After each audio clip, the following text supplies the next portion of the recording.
అదే RTV app వార్తల్ని క్షణాల్లో చదివే అవకాశం ఉంటుంది. ఒక న్యూస్ పేపర్, ఒక టెలివిజన్ ఛానల్ మీ చేతుల్లో ఎప్పుడూ ఉంటాయి. Hi everyone, good evening to everyone. Hope everyone are fine, అంత బాగున్నారని అనుకుంటున్నాను. సో ఈ కపుల్ ఆఫ్ డేస్ తర్వాత అసెంబ్లీలో జరిగిన పరిణామాలు కానీ లేకుంటే బయట జరుగుతున్న పరిణామాలు కావచ్చు, జస్ట్ అలా షేర్ చేసి మాట్లాడదామనే ఉద్దేశంతో ఈ వీడియో పెట్టడం జరుగుతుంది.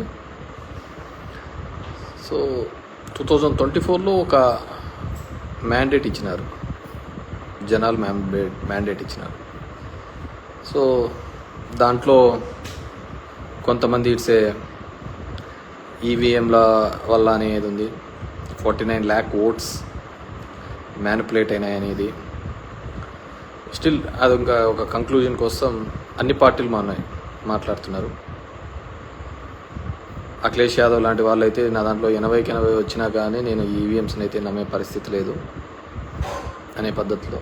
So I do also believe EVMs అనేది it's ఇదనేది what ever maybe.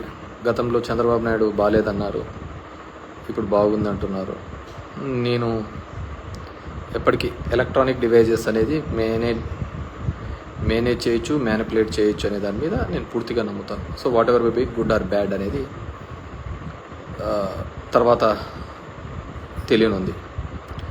And coming to ప్రజలందరూ కూడా, మనమందరం కూడా అనుకునే విధంగా అది కానీ లేకపోతే చంద్రబాబు నాయుడు ఇచ్చిన హామీల వల్లనో ఇంకోటో దాని వల్లనో వేసినారు అని ఒక భావన కూడా అందరిలోనూ ఉంది. ఇది కానీ ఆయన ఈ హామీలు నెరవేర్చడం లేదు.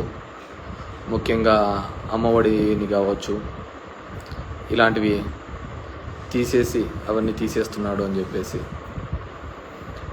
బేసిక్గా వి కాంట్ ఎక్స్పెక్ట్ అద్భుతాలన్నీ అప్పుడే జరుగుతాయని కూడా మనం అనుకోకూడదు. We have to give them time. ఈ ఇయర్ ఎండ్ వరకు కూడా టైం ఇవ్వాలి. ఎందుకంటే వాళ్ళు సంపద సృష్టించి కదా తర్వాత ఇస్తామనేది, ముందైతే ఇస్తామని ఏం లేదు కదా. సంపద సృష్టించడానికన్నా మనం టైం ఇవ్వాలి కదా.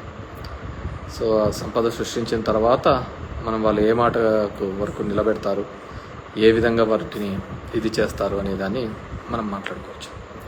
అంతకుముందు మీ దృష్టికి తీసుకొని రావాల్సినది ఇసుక ప్రభుత్వం ఒక విధానం. అంటే నేను మొదటి నుంచి కూడా ప్రభుత్వం అనేది, గవర్నమెంట్ అనేది అడ్మినిస్ట్రేషన్ చేయాలి కానీ వ్యాపారాలు చేయకూడదు అనేది.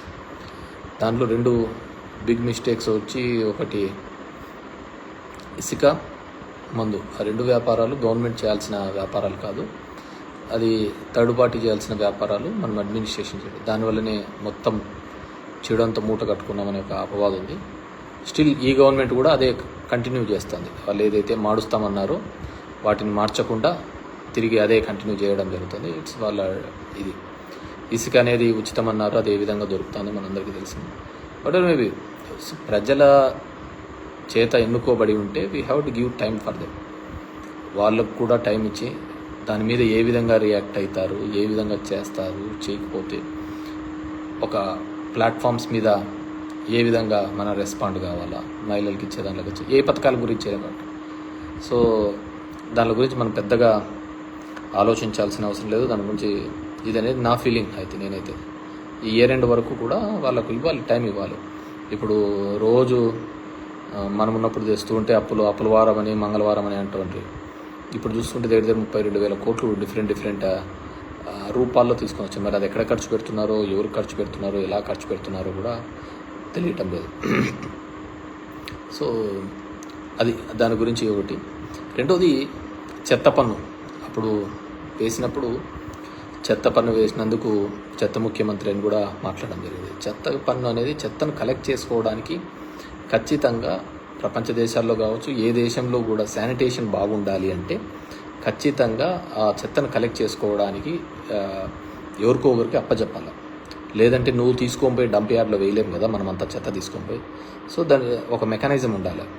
సో ఆ రోజు ప్రతిపక్షంలో ఉన్నప్పుడు వాళ్ళు మాట్లాడినారు ఆ విధంగా వేయకూడదని. కానీ ఇప్పుడు మళ్ళీ వేయచ్చు, అది చెయ్యొచ్చు అనే పద్ధతిలో వాళ్ళు కూడా ఇంప్లిమెంట్ చేస్తున్నట్టు పవన్ కళ్యాణ్ గారు కూడా అది మళ్ళీ ఎక్కడో ఇంప్లిమెంట్ చేస్తున్నట్టు నేను చూశాను. వెదర్ అది కరెక్టా తప్ప అని కూడా నాకు తెలియదు. కానీ ఖచ్చితంగా చెత్త కలెక్ట్ చేయడంలో మాత్రం నేను అప్పుడు సమర్థిస్తున్నాను, ఇప్పుడు సమర్థిస్తున్నాను. అది పవన్ కళ్యాణ్ గారు అది వేసి ఉన్నా కానీ అది కరెక్టే. ఎందుకు అంటే ఖచ్చితంగా నీ ఇంటి చెత్తను నువ్వు తీసుకొని పోయి డంప్ యార్డ్లో వేయలేవు. ఎవరో థర్డ్ పార్టీ తీసుకోవాలా, తీసుకొని పోయి అది తడి చెత్త పొడి చెత్తగా వేరు చేయాలా, దాన్ని సాగ్రిగేట్ చేసుకొని తీసుకోకపోతే దానివల్ల ఏదైనా ఉపయోగం ఉంటుంది. సో దాన్ని ఆ రోజు వాళ్ళు ప్రతిపక్షంలో రాజకీయంగా వాడుకోండొచ్చు, కానీ ప్రజల శ్రేయస్సు కోసం అయితే దట్స్ బెటర్. లేకుంటే మొత్తం చెత్త అంతా తీసుకొని పోయి కాలువలలో వేస్తారు, ఇంటి ముందర వేస్తుంటారు, దానివల్ల రోగాలు ఇవి తప్ప వేరేది ఏది రాదు. సో అది ఆ రోజు వాళ్ళకి తెలియకపోయి ఉండొచ్చు, తెలిసి ఉండొచ్చు, కానీ రాజకీయంగా ఏదో ఒకటి నింద అనేవి వేస్తుంటారు. ఇప్పుడు మళ్ళీ ఇంప్లిమెంట్ చేస్తున్నారని నేను అనుకుంటున్నాను. ఆ విధంగా చేస్తేనే దానివల్ల ఉపయోగం ఉంటుంది. రెండోది వచ్చి ద మెయిన్ వచ్చి రీసర్వేకి అదేదో జరిగిపోతుందని వద్దు అని చంద్రబాబు నాయుడు చెప్పినారు, అవన్నీ క్యాన్సిల్ చేస్తున్నాను, క్యాబినెట్ అప్రూవ్ అన్నారు, మళ్ళీ నిన్న చూస్తే మళ్ళీ అది కంటిన్యూ చేస్తున్నామని చెప్పడం జరుగుతుంది. రీసర్వేకి సంబంధించి నిర్మలా సీతారామన్ తన బడ్జెట్ స్పీచ్లో కూడా చెప్పడం జరిగింది. ఇవి కొన్ని రిఫార్మ్స్ తీసుకొని రాకపోతే కష్టమని, పట్టణ ప్రాంతాల్లో అయితే GIS అని, జియోగ్రఫికల్ ఇండికేషన్ సిస్టమ్ అని, ఇక్కడైతే రీసర్వే అని, టైటిలింగ్ యాక్ట్ అని ఇలాంటివి తీసుకొని రావాలని, అప్పుడైతేనే మేము కొద్దిగా లోన్స్ ఇవ్వగలుగుతామనే పద్ధతిలో వాళ్ళు మాట్లాడడం జరిగింది. సో ఎందుకు నేను చెప్తున్నానంటే, ఉదాహరణకు మా అనంతపూర్ జిల్లా లాంటి జిల్లాల్లో సర్వే నెంబర్ 50 ఉదాహరణకు ఉంటే ఆ 50లో ఉండాల్సినది 70 ఎకరాల ఎక్స్టెంట్ అయితే 150 ఎకరాలకు పాస్బుక్లు ఉంటాయి. దాంట్లో ఎవడు భూమి మీద ఉన్నాడో, ఎవడు బ్యాంకు లోన్ కోసం దొంగ పాస్బుక్లు పెట్టుకున్నాడో కూడా ఎవరికి తెలియదు. ఆ విధంగా మా జిల్లాలో దగ్గర 25 లక్షల ఎకరాలకు ల్యాండ్ కంటే ఎక్కువ పాస్బుక్స్ ఉన్నాయి. అవన్నీ ఫిల్టర్ కావాలి, అవన్నీ క్లియర్ కావాలంటే ఖచ్చితంగా రీసర్వే తప్ప వేరే దారే లేదు. అది 100 years బ్యాక్ మనకు ఒకసారి రీసర్వే జరిగింది బ్రిటిష్ కాలంలో, మళ్ళీ ఇప్పుడు రీసర్వే జరుగుతుంది. అంటే భూమి ఎంతైతే ఉన్నామో, ఫీల్డ్ లెవెల్లో ఎంతైతే భూమి ఉంటుందో వాటిని గుర్తించి చేయడం. కానీ పొలిటికల్గా వాడుకొని వాటిని ఆ విధంగా చేయకూడదు, రీసర్వే అనేది నిలిపేస్తాము, దీనివల్ల అందరికీ ఇదని, మీ భూములన్నీ జగన్మోహన్ రెడ్డి తీసేసుకుంటాడని ఒక నెగిటివ్ ప్రచారం అయితే మొదలు పెట్టడం జరిగింది. ఏ విధంగా తీసుకుంటాడు జగన్మోహన్ రెడ్డి? పేదలకు ఇచ్చిన భూములే రిజిస్ట్రేషన్ చేసి ఇచ్చినాడు. అలాంటిది ఏ విధంగా తీసుకుంటాడు అనేది కూడా ఆలోచించలేరు అనుకుంటే డెఫినెట్గా నిజం నోరు దాటే లోపల అబద్ధం ఊరంతా చుట్టేసుకొని వచ్చినట్టు జరగాల్సిన నష్టం జరిగిందనేది అందరి యొక్క భావన. కానీ రీసర్వే లాంటివి డెఫినెట్గా ఇట్స్ అ రిఫార్మ్, అలాంటివి జరిగే తీరాలి. ఎందుకంటే దానికి గవర్నమెంట్ షూరిటీగా ఉంటుంది నీ టైటిల్కి. దానివల్ల 95% సివిల్ పంచాయతీలు, సివిల్ కోర్టులో డిస్ప్యూట్స్ అన్నీ తెగిపోతాయి. ఫీల్డ్ మీద భూమి లేకుండా చాలా పాస్బుక్స్, ఇప్పుడు మా జిల్లా చూస్తే 50 లక్షల ఎకరాలకు ఉదాహరణకు భూమి ఉంటే ఫీల్డ్ లెవెల్లో 75 లక్షల ఎకరాలకు పాస్బుక్లు ఉన్నాయి. సో అవన్నీ ఫిల్టర్ ఏ విధంగా అవుతాయి? కాబట్టి వాటన్నిటినీ కూడా ఏ విధంగా చేస్తారు అని అంటే మళ్ళీ రీసర్వే ద్వారానే అవన్నీ రెక్టిఫికేషన్ అనేది కావడం జరుగుతుంది. లీగల్ డిస్ప్యూట్స్ అన్నీ పోవాలి అంటే, కానీ దానిలకు కూడా తప్పు పట్టడం జరిగింది. సో అందుకే నేను చెప్తున్నాను కదా, ఏమేమి చెప్పారు, ఏదేది చెప్పారు, ఇవన్నిటినీ కూడా అందరము కూడా పొలిటికల్, సరే ప్రజలకు ఆవేదన ఉండేది ఉంటుంది. సో నాకు అది చూస్తున్నప్పుడు ఈ ప్రస్థానం సినిమాలో సాయి కుమార్ డైలాగ్ గుర్తుకొస్తుంది, ప్రతి మనిషిని కదిలించేది ఒక ఆశ ఒక్కటే అని. ఆ విధంగా ఆ ఆశతోనో కోరికతోనో కొత్తగా ఏమైనా మంచి జరుగుతుందని ఒక ఆలోచనతో చేసింటారు. So we have to give time. ప్రభుత్వానికి కూడా మనం టైం ఇవ్వాలి. టైం ఇచ్చిన తర్వాత వాళ్ళు కూడా ఈ ఇయర్లో కూడా చేయలేకపోతే సరే, ఒక ఫైనాన్షియల్ ఇయర్ అంతా అయిపోయినా కానీ నువ్వు చేస్తూ ఉన్న హామీలు ఏమైనాయి, సంపద సృష్టిస్తాను. ఇప్పుడు అమరావతి అనే దాంట్లో ఒక్కొరికి ఒక కన్ఫ్యూజన్ అనేది, కొంతమంది లోన్ అంటారు, కొంతమంది గ్రాంట్ అంటారు, కొంతమంది మేము చూసుకుంటామని చెప్పేసి ఫైనాన్స్ మినిస్టర్ మేము అని చెప్పి లోన్ కిందకి వస్తుంది. డిఫరెంట్ బ్యాంకింగ్ సెక్టర్, ఏఏబి కావచ్చు, ఎక్స్టర్నల్ ఎయిడెడ్ బ్యాంక్ ఈఏబి గురించి కావచ్చు, వరల్డ్ బ్యాంక్ గురించి కావచ్చు, డిఫరెంట్ బ్యాంక్స్ నుంచి ఇప్పిస్తాము అని అన్నారు. మరి అది ఏ విధంగా ఇప్పిస్తారనేది ఇంకా ఇంతవరకు గైడ్లైన్స్ రాలేదు. సో ఆ విధంగా ఉంది. దానిల మీద కూడా క్లారిటీ లేదనమాట. సో ఓవరాల్గా we have to give, because మనకు చేస్తామనేది ఎటువంటి ట్యాక్సేషన్ లేకుండా, కొత్తగా ట్యాక్సులు విధించకుండా, పెంచిన కరెంటు ఛార్జీలు తగ్గిస్తామని, పెరిగిన ఛార్జీలు తగ్గించి ఎటువంటి ట్యాక్సే లేకుండా సంపద సృష్టించి వాటి ద్వారా పథకాలు ఇస్తామని చెప్పేసి. సో మనం 2 నెలల్లోనే అద్భుతాలు జరుగుతాయనుకోవడం కూడా తప్పే, అద్భుతాలు చేస్తారనుకోవడం కూడా తప్పే.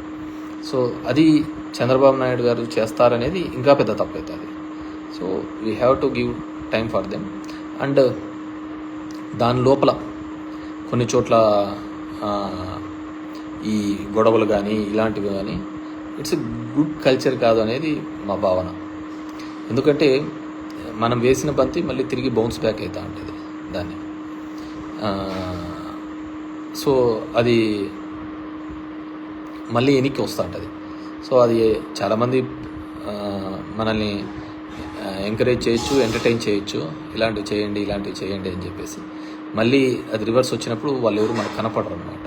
సో అవన్నీ కూడా మనం జాగ్రత్తగా, మన మాట తీరు, ఇదన్నీ కూడా జాగ్రత్తగా ఉంటే మనకి కూడా బాగా పీస్ఫుల్గా ఉంటుంది అనమాట. సో అంటే బేసిక్గా నేనేంటంటే మన వాళ్ళు వైసీపీ క్యాడరు వీళ్ళంతా చూడన్నా ఇట్లా చేసినాడు అని ఈ సోషల్ మీడియా ప్లాట్ఫామ్స్లో నీళ్ళలో పెడుతుంటే సరే మనం కొద్దిగా టైం ఇవ్వాలా, టైం ఇచ్చిన తర్వాత చూద్దాం వాళ్ళ సంగతి అని చెప్పేసి. అదేవిధంగా అమ్మఒడి తీసేసి తల్లికి వందనం అనేది ఇలాంటివన్నీ పెట్టడం ఇంకా ఇప్పుడు లేదు, నెక్స్ట్ ఇయర్ అంటున్నారు. చూద్దాం నెక్స్ట్ ఇయర్కి ఏ విధంగా చేస్తారు. బేసిక్గా నేను జగన్మోహన్ రెడ్డి అప్పుడు ప్రభుత్వంలో ఒక ఎమ్మెల్యేగా కావచ్చు అబ్జర్వ్ చేసినది ఏంటంటే జగన్మోహన్ రెడ్డి గారు ఎక్కడ కానీ ఫ్రీబీస్ ఇవ్వలేదు. అందరూ ఏం చేస్తున్నారంటే ఉచితంగా పథకాలు పంచుతున్నాడు అనే ఒక తప్పుడు భావం తీసుకొని రాగలిగినారు. కానీ ఆయన ఎప్పుడూ కూడా ఉచితంగా పథకాలు ఏది ఇవ్వలేదు. అమ్మఒడి ఇచ్చినాడు అంటే స్కూల్లో పోయే డ్రాప్అవుట్స్ తగ్గినాయి, స్కూల్లో జాయిన్ అయ్యే వాళ్ళు పర్సంటేజ్ పెరగడం జరిగింది. నాడు నేడు చేసినారంటే ఒక గవర్నమెంట్ ఇన్స్టిట్యూట్ని డెవలప్ చేసే కార్యక్రమం చేసినాడు, ప్రైవేట్ ఇన్స్టిట్యూట్ని కాకుండా ఇది. సో అది అమ్మఒడికి అనేది ఉపయోగపడింది. విద్యా దీవెన, వసతి దీవెన అంటే హైయర్ ఎడ్యుకేషన్లో చదువుతున్న పిల్లలకు ఉపయోగపడింది. సో వాళ్ళందరికీ అర్థం కాలేదు హైయర్ ఎడ్యుకేషన్లో చదివే దానిలో ఆ డబ్బులంతా జగన్మోహన్ రెడ్డి ఫీజుల రూపం ద్వారా మన అమ్మద అకౌంట్లోకి వేస్తున్నాడు అనే విషయాన్ని గుర్తించలేకపోయి ఉండొచ్చు, ముఖ్యంగా దీనిలో యువతకు చూస్తే. అదేవిధంగా మహిళా సంఘాలకు డబ్బులు ఇచ్చినాడు అంటే ఎస్, అంతకుముందు రుణమాఫీ అనే పేరుతో ఎక్కడైతే మోసపోయిన మహిళా సంఘాలు ఉన్నాయో అవి ఏ గ్రేడ్ నుంచి డి గ్రేడ్కి వచ్చినాయి. దాన్ని మళ్ళీ అప్లిఫ్ట్ చేయడానికి కోసమే దాన్ని డి గ్రేడ్లోకి నుంచి ఏ గ్రేడ్లోకి తీసుకొని రావడం జరిగింది. 98% రీపేమెంట్ అంతా మనమే చేసినాం కాబట్టి మొత్తం అంతా తీసుకొని రావడం జరిగింది. ఈ విధంగా బ్యాంకింగ్ సిస్టమ్ కావచ్చు, ప్యారలల్గా కావచ్చు, ఒక వ్యవస్థ ఇప్పుడు ఆటోలు అనే కావచ్చు, అదేవిధంగా నాయ్ బ్రాహ్మణ్స్ కావచ్చు, ఇవన్నీ వ్యవస్థలు ఎక్కడ ఊరికి వెళ్ళాం. ఈ కుల వృత్తులు ఇవన్నిటినీ కూడా ముందుకు తీసుకొని అంతరించిపోతున్న దానికి ఇప్పుడు నేతన్న నేస్తం కావచ్చు, ఇవన్నీ కూడా అంతరించిపోతున్న ఒక వృత్తిని బతికించడం కోసం చేసిన ఒక ప్రయత్నం అంతే. సో దాన్ని అన్నింటినీ ఉచితంగా పనిచేస్తున్నాడు అని చెప్పిన అంతకంతే మించి పంచుతున్నాడు అనేది. అదేవిధంగా ఉద్యోగ కల్పనలో కూడా ఇప్పుడు అందరూ శ్వేతపత్రాలు అందరూ రిలీజ్ చేస్తున్నారు అనమాట, ఎన్ని ఉద్యోగాలు ఇచ్చినారు, ఏమి ఇచ్చినారు అని. అది వాళ్ళ టెన్యూర్లో 14 to 19 ఎన్ని ఇచ్చినారని చెప్పినా కూడా బాగుండేది అనమాట. ఇప్పుడైతే ఒక ప్యారలల్ వ్యవస్థ, అది జగన్మోహన్ రెడ్డి ఉన్నా లేకున్నా, అది ఇంకొక 100 సంవత్సరాలైనా కానీ ఆ సచివాలయ వ్యవస్థ, ఆ సచివాలయాలు అనేది జగన్మోహన్ రెడ్డి గారు ఏర్పాటు చేసినది అవి జీవితకాలం ఉండే సిస్టమ్. సో దానిలో ఏ విధంగా సబ్సిక్వెంట్ గవర్నమెంట్స్ వాడుకుంటాయి లేదు అనేది వాళ్ళ ఇష్టం. సో అది we have to check. So ఇలా వివిధ కారణాల వల్ల అన్నీ ఉన్నాయి. అండ్ ముఖ్యంగా ఓట్స్కి సంబంధించి 49 లక్షల ఓట్లు కేవలం మన ఏపీలో ఆ ఫిగర్ మ్యాచ్ కాలేదు పార్లమెంట్ ఎలక్షన్స్లో అనేది కొన్ని సంస్థలు చేసుకున్న వాటి ద్వారా రావడం జరిగింది. 79 సీట్లు దేశవ్యాప్తంగా ఈ విధంగా అవకతవకలు జరిగినాయని కూడా జరగడం జరిగిందన్నమాట. సో దాని మీద పూర్తిగా కూడా ఒక ఎంక్వైరీ జరగడమో లేకుంటే ఇంకో పద్ధతి ద్వారా వస్తేనే తప్ప వాటిని మనము కరెక్ట్గా చెప్పలేము. ఎవరో చెప్తున్నారు ప్రజలు ఆశపడి మోసపోయినారట. మనిషిని బతికిచ్చేదే ఆశ. సో ఆ ఆశ పడ్డంలో తప్పు లేదు, అది నెరవేరుస్తారా లేదా అనేది తర్వాత ఇట్స్ వాళ్ళ ఇదన్నమాట. We have to see. పాపం ముఖ్యంగా రాయలసీమ ప్రాంతంలో అయితే వర్షాలు లేక రైతులు ఇబ్బంది పడుతున్నారు. పనులు లేక ఇబ్బంది పడుతున్నారు. చాలా ఇబ్బందికరమైన పరిస్థితులు ఉంది. ఎందుకంటే కొన్ని గ్రామాలలో తాగునీళ్ళకు కూడా ఇబ్బంది కలిగే, ఎందుకంటే వాటర్ టేబుల్ పడిపోతుంది, వాటర్ టేబుల్ బాగా డౌన్ఫాల్ అవుతుంది. We have to see. Pawan Kalyan గారికి ఇప్పుడు తీసుకున్నారు Panchayati Raj ministry, it is challenging. ఆయన కూడా నేను విన్నాను, ఇక్కడ బ్లీచింగ్ పౌడర్ ఇది లేదు, నీళ్ళకు ఇది లేదు అని చెప్పేసి కూడా వినడం జరిగింది. సో జగన్మోహన్ రెడ్డి గారు ఇట్లా ఎప్పుడు కారణాలు చెప్పలేదు. ఎందుకంటే 100 కోట్లు కేవలం 2019లో దిగిపోయేటప్పుడు టైం పెట్టినా కానీ బడ్జెట్లో డబ్బులు లేవు, ఇవి లేవు అని చెప్పలేదు. తన వంతుగా తన చేయాల్సినది కొన్ని రిఫార్మ్స్ తీసుకొని రావడం జరిగింది. మెడికల్ కాలేజ్ కావచ్చు, పోర్ట్స్ కావచ్చు, హాస్పిటల్స్ కావచ్చు, స్కూల్ ఎడ్యుకేషన్ కావచ్చు, కొన్ని రిఫార్మ్స్. నేను కూడా అన్ని రిఫార్మ్స్ అంత త్వరగా జనంలోకి ఇంజెక్ట్ చేయడం కూడా తప్పే నేను అనుకుంటున్నాను. వీ హ్యావ్ టు ఆ ఫ్లోలో పోతుండాలి. జనాలకి ఏది అనుకుంటారో దాని ఫ్లోలో పోతుండాలి. వాళ్ళని కొత్తగా మనం నేర్పించాలనే ఒక ప్రయత్నం చేస్తా అంటేనే పెద్ద తప్పు. దానికి బేసిక్ పెద్ద ఉదాహరణ నేనే అనమాట. నాది లైవ్ ఎగ్జాంపుల్.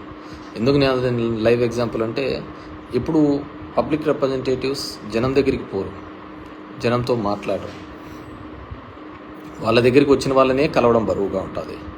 అలాంటిది నేను ఒక కొత్త సిస్టమ్ని తీసుకొని వచ్చి వీళ్ళే వాళ్ళ దగ్గరికి పోయి తీసుకొని పోవడం జరిగింది.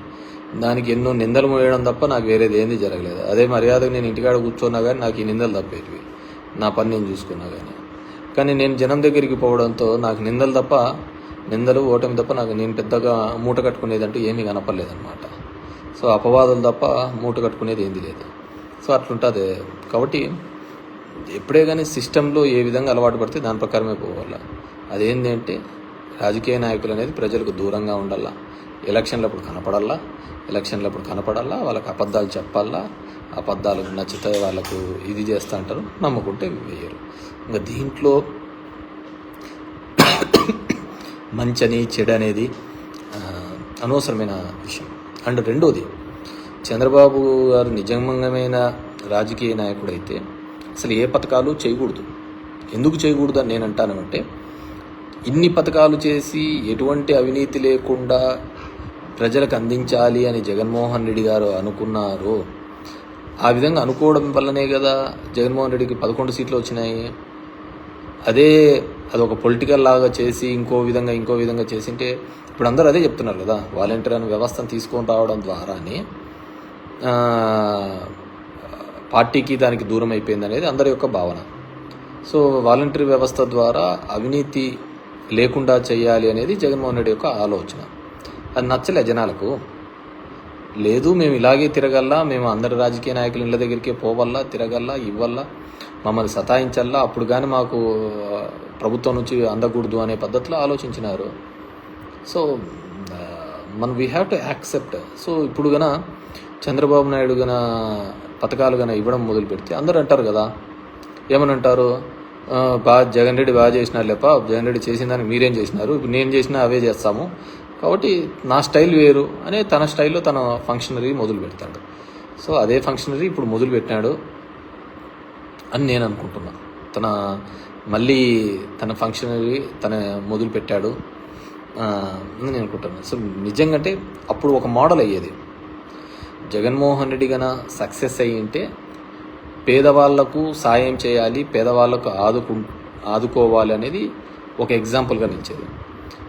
ఇప్పుడు ఆయన చేసిన తర్వాత కూడా ఓడిపోయినాడు కాబట్టి, తన పార్టీ రాలేదు కాబట్టి, సో అది నెక్స్ట్ జనరేషన్స్కి అది ఎప్పుడు ఒక ఎగ్జాంపుల్ కానే కాదు.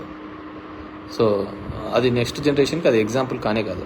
సో నెక్స్ట్ జనరేషన్కి ఇంకోటి ఎగ్జాంపుల్, చంద్రబాబు ఇంకో పద్ధతిలో ఆలోచించాలి, అది పథకాల రూపంలో కాకుండా ఇంకో పద్ధతిలో ఆలోచించాలి. సో అతను అదే సంపద సృష్టిస్తాను అనే ఒక పద్ధతిలో ఆలోచించాడు. అది ఎంతవరకు సంపద సృష్టిస్తాడు ఏంది అనేది మనం we have to wait and see. So ఆయన చేయలేదు, ఇది చేయలేదు అని చెప్పేసి పెద్దగా కంగారు పడద్దండి, పెద్దగా ఆలోచించద్దండి. అండ్ బాగా బీ రిలాక్స్. ఈ మధ్యకాలంలో కొన్ని మంచి మూవీస్ వచ్చినాయి, కల్కిను, మహారాజా, ఇట్లా. నాకు ఆ సినిమాలు కూడా గుర్తుకొస్తాయి. ఏమన్నా పన్నా జగన్మోహన్ రెడ్డికి చెప్పండి, టికెట్ రేట్లు తగ్గియాలా అని చెప్పేసి పడి ఆ సినిమా వాళ్ళతో అందరితో నిష్ఠూరాలు తప్ప వేరేది ఏమన్నా ఉందా? ఎవరు లైఫ్ వాళ్ళు ఉంటాండ్రి. ఆ టికెట్లు తగ్గేలా సామాన్యులకి ఇది కావాలా, అంతంత రేట్లు ఉండకూడదని ఆయన ఏదో కొన్నాడు. పడితే అందరితో ఈరోజు నిష్ఠూరాలు తప్ప వేరేది ఏమన్నా మూట కట్టుకున్నాడు ఆయన? ఏం మూట కట్టుకోలే కదా. అలా ఉంటుంది. సో ఎప్పుడైనా కానీ జనాలకు ఆ రోజు అది అవసరం ఏం లేదు. బ్లాక్లోనే టికెట్ పెట్టుకొని కొనుక్కొని పోతారు ఫ్యాన్స్కి వాళ్ళ సినిమాలో వస్తే. అలాంటిది నువ్వు ఆ టికెట్ తగ్గిమని చెప్పడానికి చెప్తే వాళ్ళు ఎందుకు యాక్సెప్ట్ చేస్తారు? So it's craze. మనం వాళ్ళకి తగ్గిస్తున్నాము ఇదేదైనా వాళ్ళు ఆలోచించరు. ఆ విషయం గురించి వాళ్ళకి తెలియదు కదా, మనకి మంచి చేస్తున్నాము అనేది. వాళ్ళ సినిమా ఫ్యాన్ ఎంతైనా పెట్టుకోవాలా అనేది వాళ్ళ ఆలోచన. మనం ఎవరు వాళ్ళు ఆ రేటు తగ్గించాలనేది. అలా అనుకున్నాము. అందరితో ఒక ఇండస్ట్రీతో అందరితో కూడా మనం చెడు మూట కట్టుకోవడం జరిగింది. నా ఎస్సీలు, నా ఎస్టీలు, నా బీసీలు అని అన్నారు. మిగతా ఆ సెక్షన్ ఆఫ్ ది పీపుల్ నీతో సెయిల్ అయినారో లేదో తెలియదు, కానీ మిగతా సెక్షన్ ఆఫ్ ది పీపుల్ అందరూ కూడా నెగిటివ్ అయినారు కదా. వాళ్ళైనా మేము వద్దా అని. పోనీ ఎవరినైతే భుజాన్ని ఎత్తుకున్నారో వాళ్ళన్నా మనతో తోడొస్తున్నారా? తోడొచ్చింటే ఈ పరిస్థితి అయితే ఉండేది కాదు కదా. తోడొస్తే ఈ పరిస్థితి అయితే ఉండేది కాదు కదా. సోషల్ ఇంజనీరింగ్ అనే కాన్సెప్ట్ తీసుకొని వస్తుంది. ఓసీలకు జనరల్గా వచ్చిన సీట్లను కూడా బీసీలకు ఇచ్చినాడు. ప్రతి ఇద్దరు వైస్ ఎంపీపీలు ఉంటే ఒక వైస్ ఎంపీపీ ఖచ్చితంగా బీసీ కానీ ఎస్సీ కానీ ఉండాలి, మహిళ కానీ ఉండాలి అన్నారు. సో హీ వాంట్స్ టు ఒక revolution. These are all accept చేసుకోవడానికి పబ్లిక్ లేరు. పబ్లిక్ ట్రెడిషనల్గా వచ్చే పద్ధతినే యాక్సెప్ట్ చేశారు తప్ప ఇవన్నీ వాళ్ళు యాక్సెప్ట్ చేసుకోవాలా అనే పద్ధతికి ఆలోచించుకోలేదు. అరే మన కోసం ఒకడు ఆలోచిస్తున్నాడు, నా బీసీ, నా ఎస్సీ, నా ఎస్టీ అని మా గురించి ఒకరు ఆలోచిస్తున్నారు అనేది ఆలోచించలేదు. సో ఇట్స్ వర్టికల్లీ పార్టీ లైన్లో డివైడెడ్గా ఉన్నప్పుడు అవన్నీ ఆలోచించలేదు. జగన్మోహన్ రెడ్డి ఆలోచించినాడు. సో ది మిగతా సెక్షన్ ఆఫ్ ది పీపుల్లో అది ఖచ్చితంగా ఒక నెగిటివ్గానే కనపడింది వాళ్ళకు. సో అది ఇంకా స్ట్రెస్ చేయడంతో ఇంకా ఎక్కువ ఉంది. పోనీ మమ్మల్ని ఓన్ చేసుకుంటున్నాడు కదా, మమ్మల్ని ఏ ముఖ్యమంత్రి కూడా ఏ పార్టీ కూడా ఇన్ని పదవులు ఇచ్చి ఈ విధంగా మమ్మల్ని దగ్గరగా చేసుకున్నారు కదా అనే ఫీలింగ్ వాళ్ళు కూడా ఎక్స్ప్రెస్ చేయలేరు. వాళ్ళు కూడా చూపించలేదు అన్నమాట. మమ్మల్ని ఇంతగా చేసినారు కదా, మాకు ఈ విధంగా ఒక రాజ్యాంగబద్ధమైన పదవులు ఇచ్చినారు కదా, సరే ఆ పదవులకు ఏ విధంగా ఉంది ఏముంది అనేది తర్వాత. ఎంతోమందిని పక్కన పెట్టి ఇచ్చినాడు మమ్మల్ని. వాళ్ళకు వచ్చిన ఆపర్చునిటీని కూడా తీసేసి మాకు ఇచ్చినాడు కదా, సో మనం ఉండాలి కదా అనేది కూడా లేకపోయిందనమాట. సో దీంట్లో మనిషి ఒకటి ఆశ కోరికలు దీని మీద తప్ప వేరేది ఏది కానీ దీంట్లో కనపడదన్నమాట. సో మనము అంత చేసినా కానీ ఏ విధమైన పరిస్థితి కనపడలేదు. So I wish everyone be positive. This 4 years we have to go ahead. YCP వాళ్ళందరికీ కూడా. సో అందరూ కూడా బీ పాజిటివ్. సో ఉంటారు పాపం. జగన్మోహన్ రెడ్డి గారిని ఆలోచించండి. ఇంట్లో వాళ్ళు అతన్ని ఇబ్బంది పెడుతూ, బయట చంద్రబాబు నాయుడు ఇబ్బంది పెడుతూ, పైన బీజేపీ ఇబ్బంది పెడుతూ, ప్రతి ఒక్కరూ ఏదో విధంగా అతన్ని క్రష్ చేయాలా అని వాళ్ళ అహాన్ని చూపించుకోవాలని ఒక ప్రయత్నం చేస్తున్నారు. So at this point of time మనమందరం కూడా వైసీపీ పార్టీకి ఆయనకు తోడుగా ఉండాల్సిన బాధ్యత. నాకు తెలిసి ఆయన ఎవరికే కానీ తెలిసి అయితే నష్టం జరిగిండదు. సో డెఫినెట్గా ఒక పొలిటికల్ డ్రివన్ తప్ప, రాజకీయంగా తీసుకోకపోవడం తప్ప ఆయన అన్నీ కూడా ప్రతి ఒక్కరికి కూడా మంచి చేసే ఒక ప్రయత్నమే చేసినాడే తప్ప ఎక్కడే కానీ నెగిటివ్ చేయలేదు. ప్రతి ఒక్కరికి మంచి చేయాలనే ఒక ఆలోచన తప్ప వేరేది ఏం చేయలేదు. సామాన్యుల వరకు కూడా ఒక మంచి చేయాలనే ఒక ఆలోచన తప్ప వేరేది ఏం చేయలేదు. సరే ఉండొచ్చు, రాజకీయంగానే చూసుకోలేదు. ఇప్పుడు ఎఫ్పీ షాప్స్ ఉన్నాయి ఒక పల్లెలో, ఒక గ్రామంలో. ఎఫ్పీ షాప్ అంటే ఆ ఊర్లో ఉన్న పెద్ద లీడర్ దగ్గరకు ఉంటుంది. అది జనాలందరూ అతని దగ్గరికి పోతుంటారు, లైన్లో నిలబడుతుంటారు, తెస్తుంటారు. జగన్మోహన్ రెడ్డి ఒక కొత్త పద్ధతి తీసుకొని వచ్చినాడు. ఒక వ్యాన్ పెట్టాలని, అది ఇంటింటికి పోయి ఇవ్వాలని. సో అక్కడ అతను బాధపడినాడు, వీళ్ళకు సాటిస్ఫాక్షన్ లేదు. అలా మల్టిపుల్ రీజన్స్తో ఈ విధంగా ఉంది. So that's it for now. So అందరినీ కూడా be positive and we have to అందరం కూడా జగన్మోహన్ రెడ్డి గారికి తోడుగా ఉందాం, అండగా ఉందాం. అతన్ని అన్ని విధాలుగా కూడా ఇబ్బంది పెట్టే ప్రయత్నాలు చేస్తూ ఉంటారు. ఎమ్మెల్యే క్యాండిడేట్స్కి రాజకీయంగా ప్రతి గ్రామంలోనూ, ప్రతి ఊర్లోనూ, ప్రతి వార్డులలోనూ కూడా ఇబ్బంది పెట్టాలా అనే ఒక ఆలోచన విధానంతో చూస్తుంటే ఇప్పుడు ఒక కొత్త ట్రెండ్ వస్తుందన్నమాట. మామూలుగా రాజకీయ నాయకులు కొట్లాడుకుంటూ అంటారు, అయిపోతూ ఉంటుంది. ఇప్పుడు అదంతా అయిపోయిన తర్వాత దానికి సంబంధించిన అధికారులను కూడా, ఐఏఎస్లను వీళ్ళను అప్పుడైతే ఎవరైతే ఉన్నారో వాళ్ళను కూడా కంప్లైంట్లు పెట్టాలా, కేసులు పెట్టాలనే ఒక ఆలోచన చేస్తున్నారు. So we have to wait and see. నాకు అనిపిస్తూ ఉంటుంది అదంతా దేశంలోని దరిద్రాలకు అన్నిటికీ కూడా రాజకీయ నాయకులైన కారణము. దెర్ ఆర్ మెనీ సిస్టమ్స్ ఉన్నాయి కదా, వ్యవస్థలు చాలా ఉన్నాయి కదా, కానీ ఎందుకు ఒక రాజకీయ నాయకుడు మాత్రమే దీనికి వస్తాడు అంటే 5 ఏళ్ళకి ఒకసారి ఓట్లకు వస్తున్నాడని ఆ విధంగా ఉంటుంది. ఇప్పుడు if you look in to the 4 pillars అనుకుంటే జ్యుడిషియరీ కావచ్చు, మీడియా కావచ్చు, ఎగ్జిక్యూటివ్ కావచ్చు, కాన్స్టిట్యూషనల్ పొలిటికల్ కావచ్చు, ఏదైనా కావచ్చు, దీనిలో కేవలం ఒకటిదే తప్పు ఉందంటారా? I don't think so. కింద నుంచి పబ్లిక్ దగ్గర నుంచి పై వరకు ప్రతి ఒక్కరిది ఏదో ఒక సందర్భంలో వాళ్ళ ఆశ, వాళ్ళ కోరికల మీద, అది కులం మీదనో, మతం మీదనో, అవకాశవాదం మీదనో, ప్రతి ఒక్కదాని మీద ఏదో విధంగా రన్ అవుతానే ఉందన్నమాట. సో ఇవన్నిటినీ కూడా అండ్ ఫ్యాక్షనిజం పెరుగుతుందని ఎవరో పెట్టారు, పురుషోత్తం. ఎస్, డెఫినెట్గా ఇవన్నీ కూడా ఫ్యాక్షనిజానికి తోడుగు అయ్యేటివే. ఒకరికొకరి మీద ఒకటి కలిసి వచ్చి ఫ్యాక్షనిజానికి ఇంకో విధంగా ఒక అన్రెస్ట్ వచ్చిందనుకో, అన్రెస్ట్ వచ్చినప్పుడు డెఫినెట్గా అందరూ రివోల్ట్ అవుతారు, అందరూ రోడ్ల మీదకి వస్తారు. ఆ రోడ్ల మీదకి వచ్చినప్పుడు, ఆ రివోల్ట్ వచ్చినప్పుడు డెఫినెట్గా నో వన్ కెన్ స్టాప్ అనమాట. ఎందుకంటే మనం చూసాం ఈ దేశంలో ఉల్లిగడ్డల రేట్లు పెరిగినప్పుడు కూడా ప్రభుత్వాలు పడిపోయిన దేశం ఉంది అనమాట. కాబట్టి ప్రతి ఒక్కటి కూడా అదే విధంగానే ఉంటుంది. దీంట్లో మంచికి చెడుకు లేదు, కేవలం స్వార్థానికి, ఆశకు, కోరికలకు తప్ప దీంట్లో వేరే ప్లేస్ లేదనమాట ఎక్కడ కానీ. సో దాన్ని బట్టి మనం కూడా పోతూ ఉంటే బాగుంటుంది. So I wish all the best. So చాలా రోజులైన తర్వాత కానీ ఒక ఇది అండ్ అందరికీ నేను కోరుకునేది ఒకటే, don't expect much from Chandrababu Naidu. ఏదో ఆయన చెప్పిన పథకాలని రాత్రికి చేసేసి అద్భుతాలు చేస్తాడు అని చెప్పేసి మనంగా అనుకోవాల్సిన అవసరం లేదు. ఎందుకు చెప్తున్నానంటే డెఫినెట్గా గతంలో అతను ఎప్పుడు చేసిన దాఖలాలు లేవు. అండ్ జగన్మోహన్ రెడ్డికి జరిగిన తర్వాత 11 సీట్లు ఇచ్చిన తర్వాత, ఇన్ని పథకాలు ఇంత మంచి అవినీతి లేకుండా జరిగిన తర్వాత 151 నుంచి 11 సీట్లకు తీసుకొని వచ్చిన తర్వాత ఇంకే రాజకీయ నాయకుడికైనా సరే కొద్దిగా ఆలోచన ఉంటే అతను ఖచ్చితంగా ఇలాంటి పథకాలు ఏవే కానీ చెయ్యడు. ఎందుకంటే అన్ని చేసినా కానీ జగన్మోహన్ రెడ్డికి ఏం చేశారు అనే ఒకటే బిగ్ క్వశ్చన్ మార్క్. సో కాబట్టి ఎవరే కానీ నాకున్న అంచనా ప్రకారం అయితే ఎవరు చేరు.